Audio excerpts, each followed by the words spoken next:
Hey everyone, this is Justin and Joel from Knock on Wood Custom. Our last live video we talked about epoxy, basically the 101 on how to apply epoxy and get a quality finish in the end. We had a lot of questions about adding dyes or colorations or pigments to the epoxy. So today we're going to look at how to add those dyes and then applying it to our wood project. The first thing we're going to do is we're going to utilize a East Coast resin, and it's a 1-to-1 ratio mix. That means that it's two parts, part A, part B. One's a resin and then part B is the hardener. So we'll add those, and then we're also using a dye from System 3. Today I've got our ABN cups, Auto Body Now. We love these. They are broken down into different portions so you can get your mix proper, whether it's a 2-to-1, 1-to-1, 4-to-1, whatever it happens to be. We're going to show you guys a couple different colors today. We're going to start with some red, and then some green, and then we're going to mix a red and blue and see if we get anything. We've never done it before, but we had a question about it, so we figured we'd just go live and get a little crazy with it. The first thing I'm going to do is I'm going to use my cup. I'm going to have it cut back to our piece here.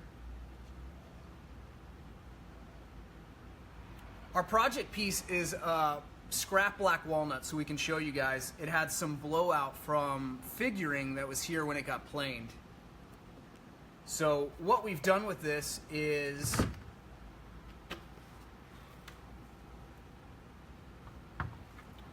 we've taped over the large hole using just simple Scotch shipping tape.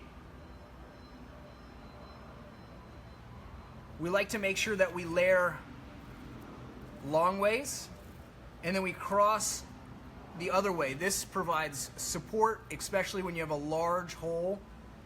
If it's a situation like this, I'm not going to have to get all crazy and cross and use a ton of tape, but I definitely want to use a little bit. So we've went ahead and we've pre-taped this. It's your choice on this as the craftsman. You can tape the top or tape the bottom, and then you can fill from whatever side you prefer. We like to tape the bottom. That way when we are filling, we can manage all the bubbles. It's just a personal preference. A lot of people will flip it and they'll fill from the bottom. So it's just yours. Go out there, experiment it, and play with it. So again, today we're going to use East Coast resins, 1-to-1 mixture.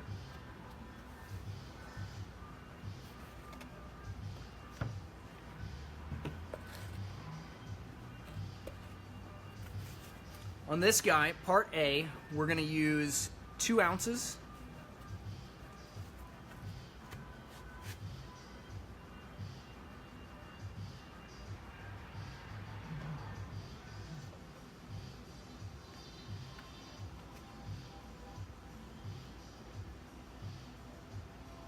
You're a great pourer, dude. Thanks, man. Make sure when you're pouring these ratios, you want to be pretty exact with them. It allows you to not have any sticky spots when your resin cures. It allows you to have that nice hard finish that you are looking for with an epoxy base. Give me 1 second. I'm going to grab green for us real quick.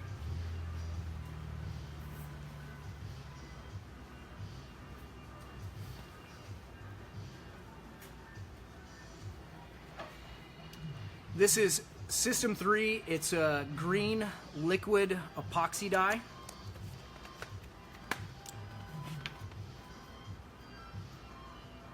You need very little of this. This is a very small bottle. It's 2 ounces. It'll probably last me a couple years. So after you pour part A,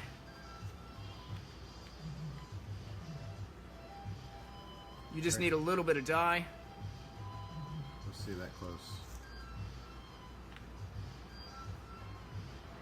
Not very much.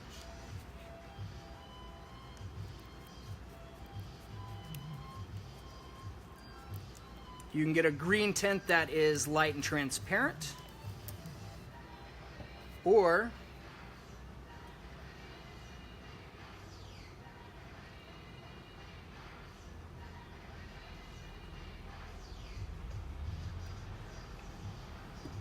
depending on your coloration needs,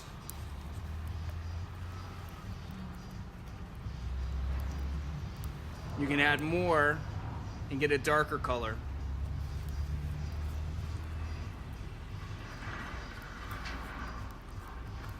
Make sure you're using gloves. As you can see, I'm already making a mess. Epoxy is messy. So now I want to add 2 ounces of part B.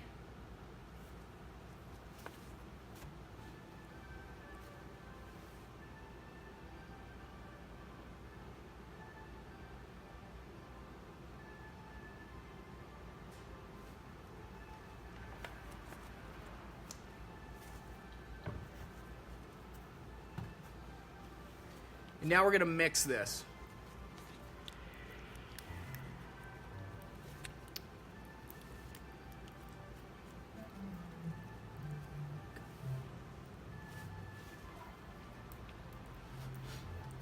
With East Coast resins, you have to actually stir this for approximately 5 minutes.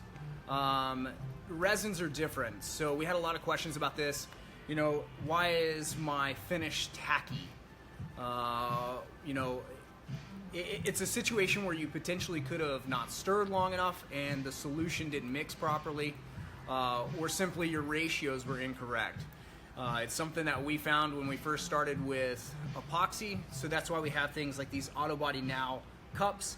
We make sure our ratio is appropriate. It's just something that's incredibly helpful. So when you're mixing, you want to make sure that you mix everything thoroughly. I like to scrape off the sides as well as the bottom to make sure everything's mixed. That way you don't have any unmixed part A, unmixed part B.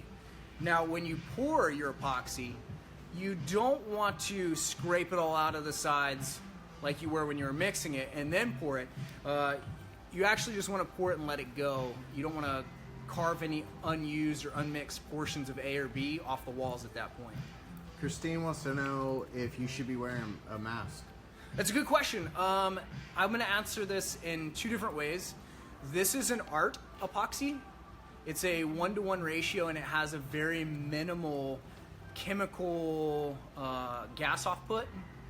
But we also use System 3 and it is much more fumey. Is that a word? I don't even know if that's a word, but the fumes are a lot more excessive and I would not suggest that you use System 3 in a closed area.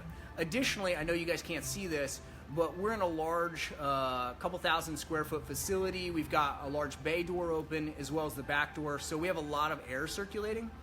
But realistically, I don't like things going into my lungs that don't need to. So I agree, if you feel better about it, I would definitely wear a mask. As you can see, I've got eye protection on. Not too long ago, I was mixing some stuff up and a drop hit me in the eye. It was probably the most terrifying 15 minutes of my life. And luckily it got flushed out and I don't have some cool green or purple eye. Outside of that, like I said, wear gloves. Use your protective equipment. It's a smart thing to do. Where can Chris purchase this at? Purchase the epoxy. Is that what we're asking? Or are we asking about purchasing the dye? All of it, I guess, really? They didn't specify, but I mean, both answers are the same. Yeah, okay, so I get my System 3 and East Coast resin straight from the supplier. You can go through Amazon. It costs a little more, but it's convenient. Wants to know about a kit. Is there a kit? I don't know, honestly. I don't think I've seen anybody that is selling kits of AB mix plus dye, but realistically they're all in the same place. So if you went to System 3, you're going to find that they sell resin epoxy in AB, so you're always going to get both. And then you can buy the dye separate. The dye is probably a couple dollars. I want to say that the 2-ounce bottles that we have were maybe $7.99. Hopefully that answers your question. So you've been stirring for how long? right now? I believe I'm at 3.5 minutes. I did not do this test time, but we typically make sure to watch our watch or have some kind of timer set up, especially with this. With System 3, you can really stir it for probably 30 to 60 seconds, and it's mixed. East Coast resin's a little different, but we like East Coast resin for our void fills, and we like System 3 for our top coats. System 3 provides a much stronger and durability-wise top coat than East Coast resins does. It's a little bit of a softer epoxy for a much longer period of time. Paul wants to know what we're doing. Paul, what's up, man? We are mixing green epoxy. Hopefully that's in the frame. And we're gonna pour it in this void real quick. I'm gonna actually pour it now. So I'm gonna get you guys back down here on a project piece.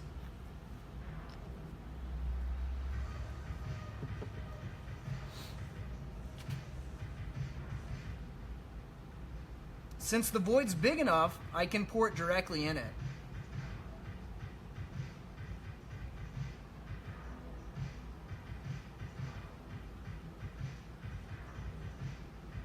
We're gonna pour this kind of thick. Normally we wouldn't do that, only because you'll find that the thicker the layer of epoxy, the more likely the chance it's gonna heat up and crack. So you'll have to put another layer, but no biggie. If it does crack, you can just pour more epoxy in it, and you typically don't see anything like a line or any problem areas when you do that. Someone stated that they use chalks for their dye. Ooh, yeah. Before adding hardener. Yes. And they want to know what dyes we're using, and he wanted us to prove that it's better. I don't know if it's better. It's just a different option, I guess. What are we talking about? The type of dye we're using. I can't tell you that one is better than the other. I feel that we all have personal preferences. You know, maybe you like chalk. Maybe you prefer a pigment. Maybe you like a dry powder. I mean, there's so many options. You really can go any route with it. For color, for pure color, I really like the liquid pigments. Yeah, show them what we're using. Just kind of to break it down. These are just liquid pigments. So really, it's to break it down even further. All it really is part A with a color in it. So they haven't done anything crazy. It just works really well with our liquid epoxies, and it mixes so well. One of the things that we're going to get crazy with today is see if we can mix one color and another color to make something. We haven't ever tried that, but we had someone request and see if we can mix them up and make a specific color. I do know that there are epoxy tints that you can have color matched for your wood. If someone likes some specific brown color or something along those lines, you can actually have that made through companies. We don't specifically do that. We do a lot of work with walnut, and we like to use the black epoxy dye because it's very natural. So if you have something along those lines, feel free with it. Of course, clear is always an option. We like doing clear to kind of intensify and highlight the voids and cracks that you find within any kind of wood. So we like to really show those off, and sometimes clear is the best option.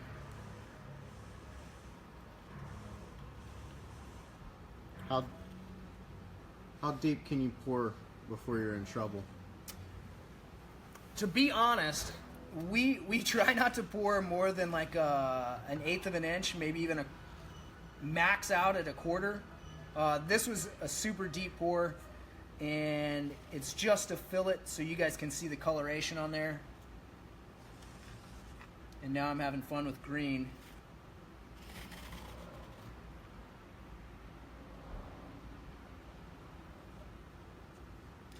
Remember that when you do epoxy, stuff's gonna get messy. It's gonna go places, especially if you're doing flood coats for a bar top epoxy. Just know that it comes off really well with a a bladed scraper. It's super simple, so if the wife's yelling at you because you dropped epoxy all over the place in the garage, it's no big deal. Just get a scraper, you can pop it up, and it usually doesn't leave any problems.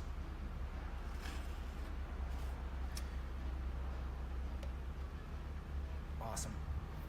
So on this piece, there is air bubbles where we've poured.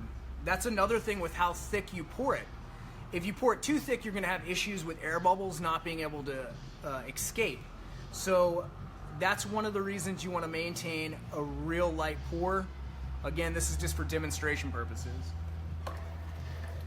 With this project, to make sure I get the air bubbles out, we use our Wagner heat gun. It's a variable heat gun.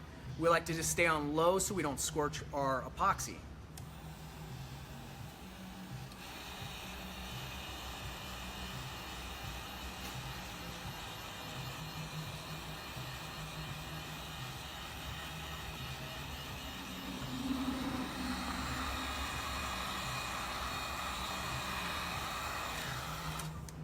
So all those bubbles are gone. You may have more bubbles arise as time progresses. We talked about this the other day. You want to make sure that you leave enough time when you're doing epoxy that you can be around. You need to be present, because you may pour this, take care of all the bubbles, and leave, and you're going to come back tomorrow or whenever you're ready to pour your next batch, and you're going to see that bubbles have come up out of nowhere. It's just a process. So typically we like to allot ourselves 30 minutes to an hour to allow all the bubbles to come up to the surface so we can continue to deal with it. While this starts to set up, we're going to mix another batch, and we're going to try to do some fun coloration. We're going to mix a blue and a red and see if we can make purple. Let's go with that. Let's do it. I'm going to do a smaller batch on this one. I'm going to try to just do 1 ounce and 1 ounce, just because it's for display purposes. That green kind of looks cool, though. Can you see that? Yeah. Yeah, that looks cool. What's cool is, and then you can mirror coat over your color. Absolutely.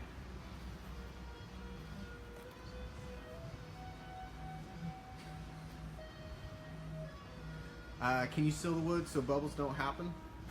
All right, so when you are talking about sealing the wood beforehand, one of the best things that I can give to you guys for advice is to seal it with shellac. Shellac allows you to have basically an old world undercoat. Shellac's been around for a long time. It was used in furniture, and it's amazing. It basically is a fantastic undercoat that stops a lot of things. So a lot of your air bubbles will not come through because that is done. The big thing about it is you want to make sure that whatever you use, whether it's shellac or something else, maybe you're using like a poly to add color. I don't know why you would. But you want to go ahead and make sure that that's completely cured. That way your epoxy does what it needs to. So we were talking about shellac. This is a Zinsser shellac. It's a dewax shellac. It comes from the shellac bug. They process it. It's collected. You can either find it in a can like this where it's already liquid and it's already been cut with denatured alcohol, or you can buy it in the flakes and you can cut it yourself. Different cuts. I'm not going to get into that, but you can make your own to what you're looking for. But this is what we suggest overall for an undercoat and a sealant. Zinsser Bullseye Dewax Shellac. I haven't been in art class for a while, so I'm not sure what the color wheel does, but we're going to do a little bit of this and a little bit of that. I think half and half for purple, isn't it? Right, that's what I'm thinking. I don't know how we're going to measure half and half, but I'm going to try to get a translucent purple.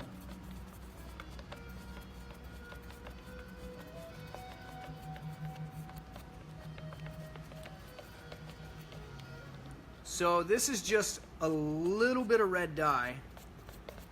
and we actually came up with like a pink. So now we're going to add a little bit of blue.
Oh, now we're mixing stuff. Trying to be careful not to mix my dyes up. I'm sure there's a fancy way that you could do this with like a pipette or something. Syringe. Yeah, like just anything in general. We typically don't mix colors and we don't get into this fantastic funness. But we've mixed red and blue epoxy dyes, and I'm getting like a brown mauve color, like purple-esque.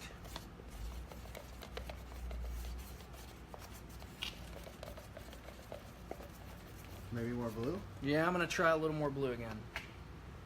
It's gonna be a dark purple. Yeah, it's gonna be it was royal blue there for a second.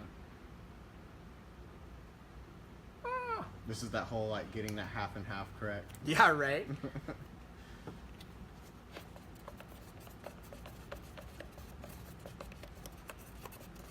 So again, this is something that we have never done before, so we're just kind of playing with this so you guys don't have to experiment. I think we're just getting brown.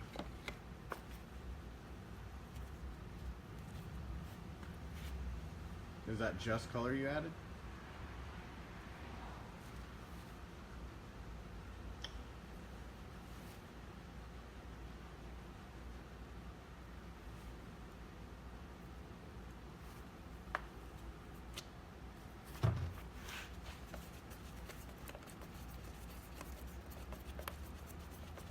All right, so we're gonna go back to mixing this up so we can pour it.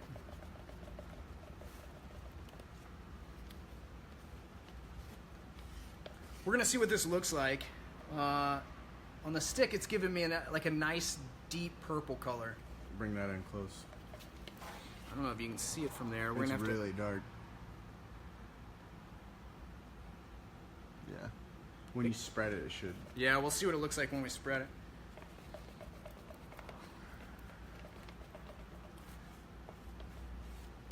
What we're gonna do too is we're gonna actually mix another set. We've got a tabletop we're working on, and we're gonna be filling voids with blue epoxy. This is something that will go into a spalted hackberry table. We wanted to try something a little different. If you've ever seen spalted wood, it has a lot of lines, a lot of coloration that's unique to that style wood.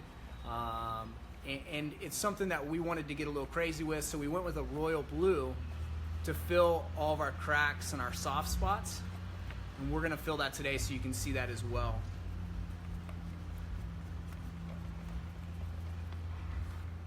Bobby wants to know if pre-mixing dyes prior to adding to the epoxy be more efficient. Probably. Yeah, probably. A lot of, I know Systems 3 recommends that you add the dye after your part A. Yeah, I was really, honestly, I was just following the maker's rules. It's a situation where they want you to add part A, and then you add your dyes or pigments, and then from there you find your equal ratio of part B. So it definitely could be, like I said, we don't mix colors very frequently, never.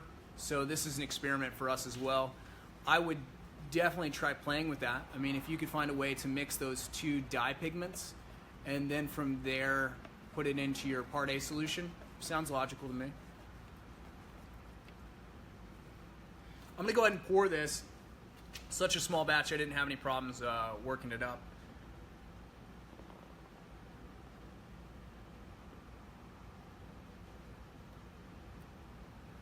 It's like a chocolate brown almost.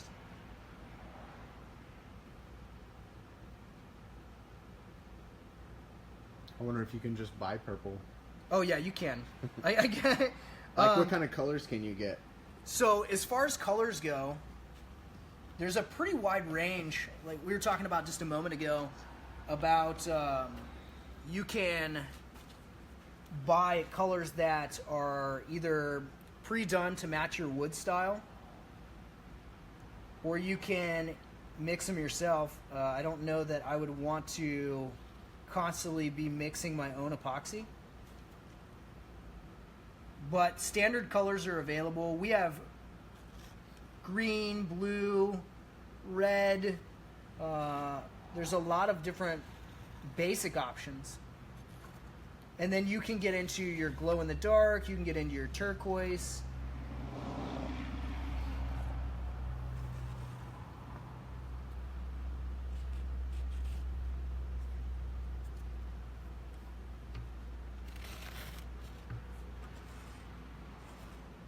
All right, so we were asked about mixing epoxy colors. I'm going to tell you from this experiment that came out more of a brown from mixing colors. Very dark. Yeah, it's super dark. Bluish, black, brown. So, due to the concentration of the pigments, you're probably better off purchasing whatever color it is. I can't remember who asked this question specifically, but that's what they were looking for, was can we mix these pigments? I would say based on our results, I mean, of course we could continue playing with it and mix with it, but doing it the way we did, I would probably just look for the color that you want. Brian asks, are you using the epoxy as a substitute for butterfly joints, or are you using a butterfly joint as well as an epoxy? Let me answer that question just one second. This is how you get your bubbles out. Someone asked earlier about that. Oh, okay. I'll go back over that. If you use a torch, if you use like one of the, what are they, propane? Butane? Yeah, butane or methane? propane. I don't know what it is. Some Ains. Yeah, it's a gas, and it's like the little welder's torches. You see them in all the videos, and the guys are like, this is what I use. Well, that's an open flame source, and when you use that on epoxy, it can get incredibly hot, and it's going to scorch it. So we like to use a Wagner heat gun. I think there's some other options out there. This is just a really cheap heat gun. It's got variable heat, so it's got a low and a high setting. We like to make sure that it's used on low just so we don't scorch it, because when you scorch a layer, it definitely becomes problematic. And on clear, for the most part, it's very noticeable. So we put it on low, and then you don't want to stay directly on top of it. You want to do it in a sweeping manner, and then come back to it and look at your bubbles from all angles to make sure you got them out. I think it's a big mess. I love it. I'm going to take the camera down and show them how well we're sealed. Oh, on the tape? Yeah. Yeah, go for it.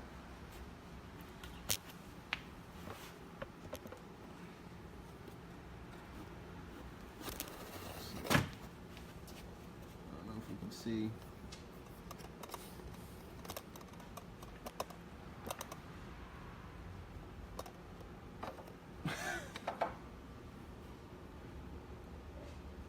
There you go. Sealed up.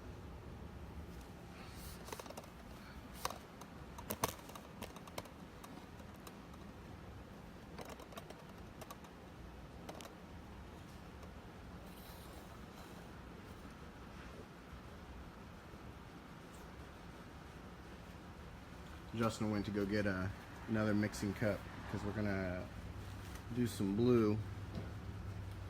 on a Spalted hackberry.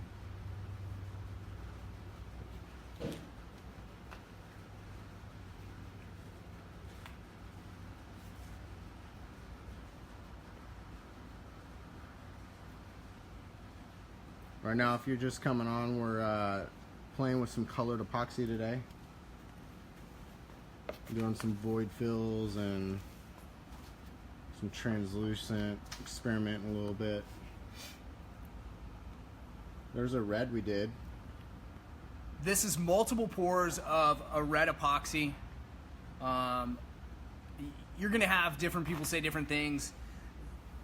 We're not worried about pouring a little extra. I know this stuff's slightly expensive, but we like to make sure that all of our voids and everything are filled, taken care of. That way when we sand it down, it's a smooth piece. I guess for us, the cracks and everything like that, we want to make sure those are solid before we go into any finish work.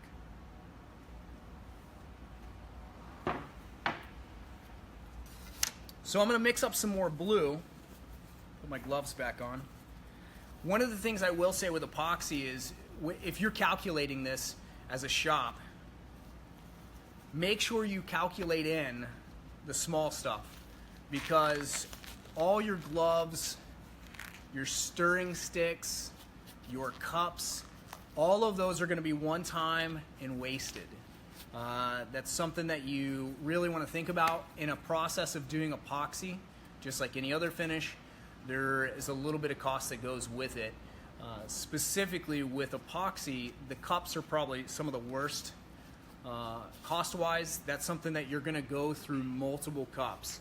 You're going to go through a lot of stirring sticks, so make sure you account for that with how many pours you're going to do, how many layers, and then add a couple, because you never know when you're going to have to do 5 flood coats. Not that you have to do that. So we're going to mix up some blue real quick using the same process. Again, East Coast Resins Part A. These cracks on this other table are kind of big, so I'm going to go back to pouring a total of 4 ounces. It'll be 2 ounces of A, a little bit of color, and then 2 ounces of B. What kind of wood is that larger slab on the table, and would you seal the wood first? The wood that's on the table, the larger piece, is an old piece of walnut that we had around for our display, and it had a big void out of it. And then the second question, would you seal the wood first? Would I seal the wood first? This is first. The answer is, when I'm doing voids, I don't always fill them. I'm sorry, I don't always seal them. You can use shellac and you could paintbrush it inside the void, and it may assist you in sealing it before you go back and you do your void fill. But sometimes it's really difficult to do depending on what kind of cracks or voids you're dealing with. A lot of times I'll just pour it and then we deal with it from there. So it's gonna have a few extra bubbles. I'm just very careful about it. We watch it, we make sure that we don't have any problems arise as it starts to cure. So what color are we doing now? So we added 2 ounces of East Coast Resins Part A. This is a blue.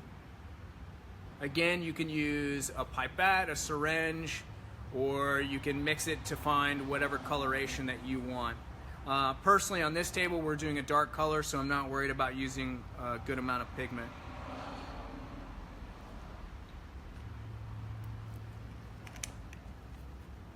Show them what how much you used. Very little. Yeah, it's not a whole lot, and that's probably more than even I needed.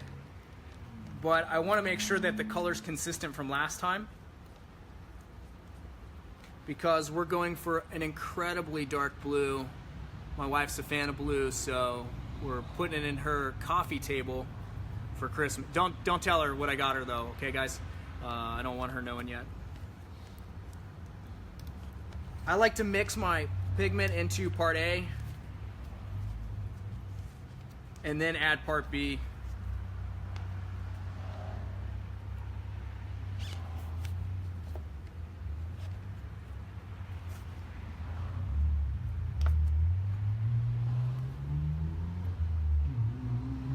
let everything flatten back out so you have a good reading of what is and isn't. I'm not super crazy about this. Like, I have the stirring stick in there, and that's going to cause the volume to increase slightly. You just need to make sure that your A and B match. Again, your pigment color is part A. So I went up to about 3 ounces when I added that coloration. So I'm going to go close to 3 ounces with my part B. And now we're going to stir. While I'm stirring this, I'm going to actually have Joel transition over to our tabletops so we can show you those guys. By the time we're done setting up, we can go ahead and pour the blue.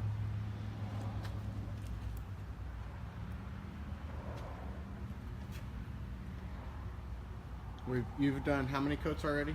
This is just one. On the table now? Yeah, there's one. There's, I think, a little bit of black that got put on there.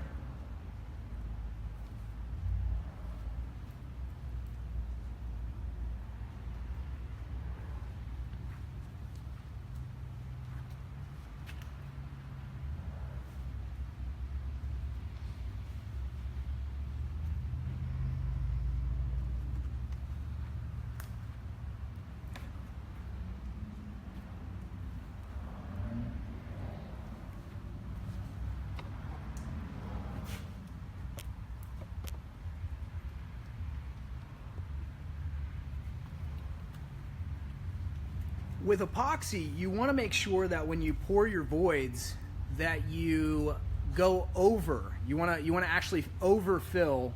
That way when you sand it, you don't have any issues where you go back, you sand, and it's underfilled.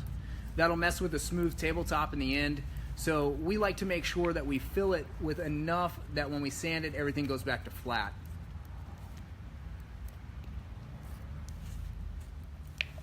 I've mixed up my blue now, and since these holes are big enough, I'm going to pour directly. Another alternative to this is just simply putting it on your mixing stick and letting it pour into the crack. We've created barriers with the same tape.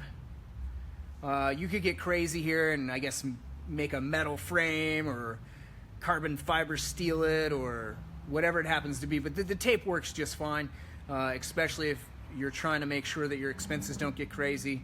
I think this stuff's like $3 a roll. Again, if the crack is small and I don't want to make a huge mess, I can just drizzle it on.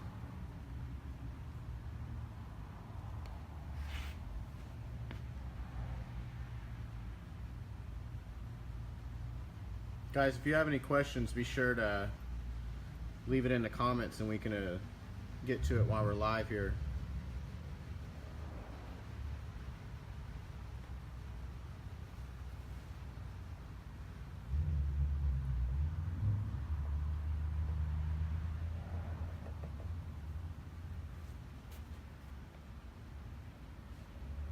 Again, I don't worry about making a mess. I'm gonna go back and sand all this off.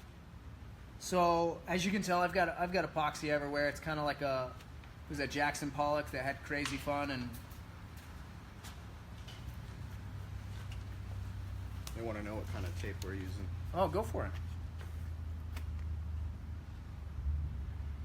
Scotch shipping. Super simple. Now I can tell you, we've used different types of tape before, and a lot of them don't work. If you use the brown packing tape, it's gonna fall apart. If you use Gorilla Tape, it's not going to hold. Keep in mind that this epoxy is going to heat up excessively, so the adhesive on it will not hold if its load-bearing temperatures is below whatever epoxy heats up to. I don't have all that math for you, but it gets super hot. So it makes the tape bow. That's also why we do that interlacing or that crossover when we do tape. We do one this way, and then we do another set this way, and make sure that we don't have any leaks, because there's nothing worse than pouring a bunch of epoxy, you come back and it's all on the floor.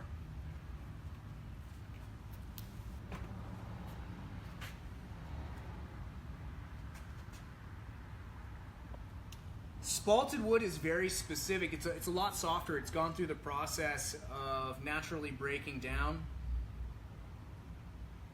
and it leaves it in a manner that you want to solidify it or stabilize it. And a lot of times epoxy is the only way to do it. With this table in particular, it's not too far gone that we couldn't have fun and make a table out of it, but the outside edges definitely had some soft spots. So we're actually going to fill this with blue epoxy, sand it down, and then do a final coat of bar top epoxy. System 3, as well as East Coast Resin and most companies that sell epoxy, have some sort of self-leveling epoxy. That's what we're going to use for our top coat on these guys. You want to make sure that you seal the bottom and the top. That way no moisture gets in and causes problems with movement or other issues as you go forward. For a thick pour, what's the curing time for your epoxy? I like to wait 24 hours. Now, each epoxy is going to be different. It'll say on there, you know, tacky time, set time, cure time, and you'll find that each one's a little bit different. So far, the rule of thumb for us has just been 24 hours. Now, I only say that because in a working day, you're going to want to set the epoxy and hang out for a couple hours and make sure that it doesn't have any problems through its initial curing. Past that, you're probably not going to stay at work for another 8 hours, letting it cure and then setting another coat. You could, but it'd be a really long day. So what we like to do is we set our epoxy towards the end of the day that allows us enough time that we can watch it for any bubbles and cracks. And then from there, we leave. We come back the next day, and it's usually cured. Enough that we can work it, sand it, and then set another coat if we needed to.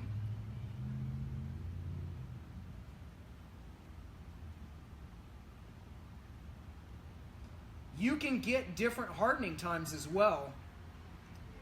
System 3 has a 15-minute hardening time for one of their fast cures. To me, that's very hard to work. As you can see, I've been working this epoxy for probably 5 to 7 minutes, I'm just guessing. And if I had that cure time of 15 minutes, I probably wouldn't have made it much further than this crack right here.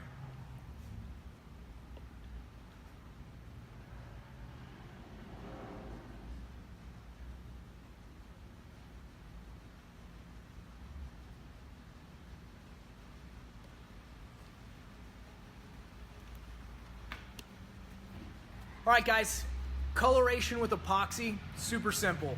We're here to experiment, have fun, so mixing colors didn't work out too well. Hopefully that answered someone's question. You can skip that when you're thinking about mixing up red and blue. It makes purple, but more like a brown, so have fun with it. Just buy the color you're looking for, and the biggest thing that we can tell you from what we do is get out there and experiment. You're going to have fun with it. You're going to learn a whole lot more than just watching our videos, but hopefully we can help you with a little bit of input before you go out there and buy like 45 gallons of epoxy or something like that. So if you guys have any questions, do you have a Yep. Oh, I have a question. Donald also asked, just sanding or can you plane it? John, I'm gonna answer this. Two things. If you decide to plane it, be aware of router snipe. So that's something I'm always concerned about, because if you're using a self-leveling epoxy for your top coat and you want to do that to lower, I don't know why you would do that, but say in this specific instance where we've done a void fill and you want to go back and plane off the top parts and you're left with that smooth surface, yes, you can. You may still have tear out, so be prepared for that. And always wear your respirator. You're going to be chewing up epoxy and that stuff's going to go everywhere. We don't want anyone to have any health issues. I know that we were asked earlier, should you wear a mask? And specifically if you're running it through a planer, make sure you wear a proper mask so you're not taking all that stuff in your lungs. No one wants that. If you guys have any further questions, you can find us on YouTube, Facebook, Instagram. You can email us at info@knockonwoodcustom.com, or I'm sure maybe you can call Joel. Joel, Yeah, you can call just me. text you? Yeah, just Like text 2 me. a.m.? That's okay? I prefer all of my texts to be filtered around 2 to 4 a.m. 2 to 4 a.m. Yeah. That's his creative time, guys. If you guys... What's our YouTube channel called? Knock on Wood Custom. Yeah. I think if you found Knock on Wood Custom and it's in Arabic, that's not us. They stole it. I think they deleted that. Did they? Yeah. Oh, okay, well that's good. Then you'll find us. Knock on Wood Custom. We're growing our YouTube, and we're trying to answer any questions for anybody. We know there's a lot of people out there just starting, getting excited about doing woodwork. We just happen to be working with live edge wood slabs, so we have a lot of time with epoxy. Our next video is actually going to be on our router table. You want to show them? Yeah, go for it. We'll just, a little sneak peek. Yeah. I think Preek and Peek. yeah. Can you see it? Yeah, we can see it. All right. I'm gonna come in on you though. Oh, okay. We're gonna come over here. I'm still holding this epoxy. What do I do with my hands? You let them go. It's a movie. Yeah. It's a movie quote. So this is our router table that we utilize. I guess it's a planing table. A router sled is probably the way that most people refer to it is, if you want to Google it. And I'm gonna wait. Yeah. On Joel Technical. User error. Are we ready? Yeah. All right. It's live, people. So the router sled allows us to flatten really large boards. I'm a craftsman, not a filmographer. Filmographer? I think that's right. Yeah. I don't know if that's right. You guys chime in. It's filmographer? Filmography? I don't think that's right. Yeah, I'm not in- Cinematographer? Filmer. Okay. So the router sled is built from MDF, and then we were really simple with it. There was pre-built tops, workbenches that we got from Home Depot, and we were able to flatten those guys out and then create these rails on the side out of MDF, as well as the carrier that the router rides in. And we'll be explaining this process Yeah, we're gonna do an in-depth breakdown on this guy. because we have pieces like this guy over here that don't fit through your average 13-inch planer. Just go stand by it so we can get an idea. Yeah, that's not gonna fit in a 15. Hey guys, I really appreciate you, and Joel, who's behind the camera helping, I think. So Yeah. if you have any questions, reach out to us. Can't see you. Can't see me? Yeah. Oh, the sunlight? Yep. Well, that's okay. Filmiology. Filmiology? Filmiology. Is that what we're getting? That's what someone said. Filmiology. Okay. Yeah. I love it. We're in the art of Filmiology. wood filmiology. We're going to close out today. Two things I want to say is stay safe in your shop. And if you have projects that you're working on and you want to share it with the world, send it to us. One of our main missions is to get all types of woodcraft out to people that don't get to see it all the time. So if you're working on something like a tub or I don't know, a sign, Whatever a table, whatever you're passionate about, if it's woodworking, send it to us. We want to share that with everybody. So again, we appreciate you guys. If you need anything, make sure you message Joel between the hours of 2 a.m. and 4 a.m. Like and share. Thanks so much.